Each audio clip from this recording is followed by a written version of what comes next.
আসসালামু আলাইকুম। শুরুতেই কৃতজ্ঞতা জানাতে যাই সেই সব ছাত্রদের, যেসব ছাত্ররা শহীদ হয়েছে। সেই ছাত্ররই সৈনিক আসিফ মাহমুদ ভাই আমাদের ক্রীড়াঙ্গনে পদার্পণ করেছেন এবং তার ক্রীড়ামন্ত্রিত্ব বা তার ক্রীড়া যে ডিপার্টমেন্ট আছে সেই ডিপার্টমেন্টে সে জয়েন করেছে। আশা করি ভালো করবে এবং তার প্রতি আমার কিছু দফা আছে, সেই দফাগুলো আমি বলবো। সর্বোপরি প্রথমে যেটা বলবো সেটা হচ্ছে যে সরকার পতন হলো, বাট হাতুড়ি সিংয়ের পতন কবে হবে? এই একটা হাতুড়ি সিং ওয়ানডে বিশ্বকাপ থেকে শুরু করে টি-20 বিশ্বকাপ সব কিছুতে এবং প্রত্যেকটা ক্রিকেটারের তাকে নিয়ে প্রবলেম, প্রত্যেকটা ক্রিকেটার তাকে নিয়ে সমস্যা, প্রত্যেকটা ক্রিকেটার তার প্র্যাকটিস বলেন, খেলা বলেন, তার আচরণগত বলেন, আপনার সব কিছুতেই প্রবলেম। তো এত সমস্যার ভিতরে রেখে একটা মানুষকে কিভাবে কোচ হিসেবে রাখা যায়? সরকার পতন হতে পারে, তে হাতুড়ি সিংয়ের কি পতন হবে না কখনো? হাতুড়ি সিংরা কি এভাবেই থেকে যাবে?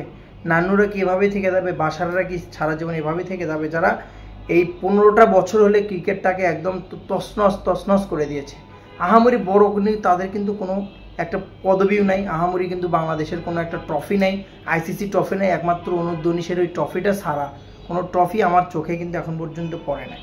তো আসিফ ভাইয়ের কাছে যেটা আমার রিকোয়েস্ট থাকবে যে এই যে কোচের বিষয়টা, যেটা মেন পয়েন্ট, এখানে আমাদের রফিক স্যার আছে, সালাউদ্দিন স্যার আছে, তারপরে হচ্ছে আমাদের ফাহিম স্যার আছে, অনেক গণ্যমান্য অনেক ব্যক্তি যারা বিদেশে কিন্তু অনেক ভালো ভালো ক্রিকেট ক্লাবগুলোতে কিন্তু বাংলাদেশি অ্যানালাইসিস বলেন, তারপরে ভিডিও এডিটর বলেন, তারপরে আপনার হচ্ছে যে ওটাকে কি বলে যে আপনার অ্যানালাইসিসই বলে সম্ভবত এটাকে, যারা আপনি হিসাব বিকাশটা ঠিক রাখে এটা বলেন আপনি, তারপর বড় কোচ বলেন, সহকারী কোচ বলেন, বোলিং কোচ বলেন, বড় যারা বাংলাদেশের লিজেন্ড ছিল তারা কিন্তু বিদেশে কাজ করছে, অথচ তাদেরকে কিন্তু প্রাধান্য দেওয়া হয় না, বাংলাদেশে তাদের কিন্তু মূল্য নেই। অথচ হাতুড়ি সিংয়ের মতো ফালতু থার্ড ক্লাস একটা কোচ যে 35 লক্ষ টাকা বেতন দিয়ে কিন্তু বাংলাদেশ তাকে রেখেছে, তার কিন্তু কখনোই পতন হয় না। নান্নু বাসাররাও কোনদিন পতন হবে না। দেশের ক্রিকেটটাকে এগিয়ে নিতে হলে আসিফ মাহমুদ ভাইয়ের কাছে যেটা আবদার আমার, সেটা হচ্ছে যে ঘরোয়া লিগটাই অন্তত 3টা টি-20 টুর্নামেন্ট আয়োজন করা দরকার বছরে।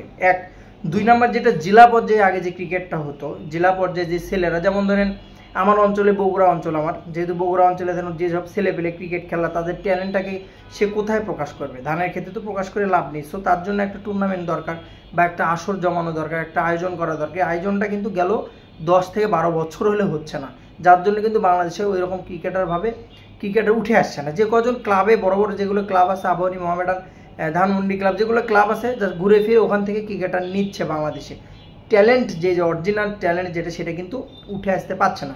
আসিফ মাহমুদ ভাইয়ের কাছে একটা রিকোয়েস্ট, সেটা প্রথমে হলে কোচ, দেশি কোচ দিয়ে পরিচালনা করানো এবং সঠিকভাবে বাংলাদেশের ক্রিকেটটাকে এগিয়ে নেওয়া। দ্বিতীয় পর্যায়ে হচ্ছে যে ক্লাব পর্যায়ে, জেলা পর্যায়ে যে ক্রিকেটটা, সেটা পরিচালনা করা। আরেকটা বিষয় যেটা, সেটা হচ্ছে কথা বলার বাক স্বাধীনতা। কিছু ক্রিকেটার বছরের পর বছর খারাপ খেলুড় দলে টিকে যাচ্ছে, ভয়ে বলতে পারছে না, যারা ভালো পারফরমেন্স করেও দলে ঢুকতে পারছে না। পারভেজ হোসেন ইমনের কথাই বলেন, টি-20 বিশ্বকাপ তার কিন্তু প্রাপ্য। লিটন দাস কিন্তু বরাবরই 2 বছর ফ্লপ, তারপরে কিন্তু খেলে যাচ্ছে। তো এরকম যেন না হয় বাংলাদেশ ক্রিকেটে।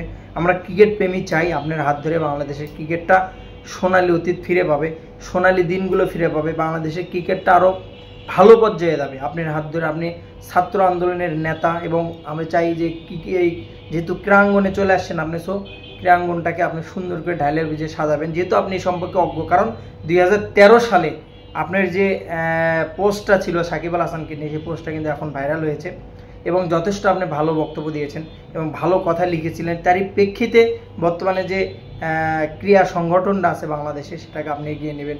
ক্রিকেটের পাশাপাশি ফুটবল, সাকা চৌধুরী সারাটা জীবন সে একই জায়গাতে ফুটবলটা রেখে দিয়েছে, কোনো একটা উন্নতি করতে পারে না। সো আমাদের আপনার কাছে রিকোয়েস্ট যে জিনিসটা চেঞ্জ করে বাংলাদেশের ফুটবল, ক্রিকেট এবং আদার যতগুলো ক্রীড়াঙ্গন আছে সব কিছু এগিয়ে নেবেন। ভালো থাকবেন। সালামু আলাইকুম।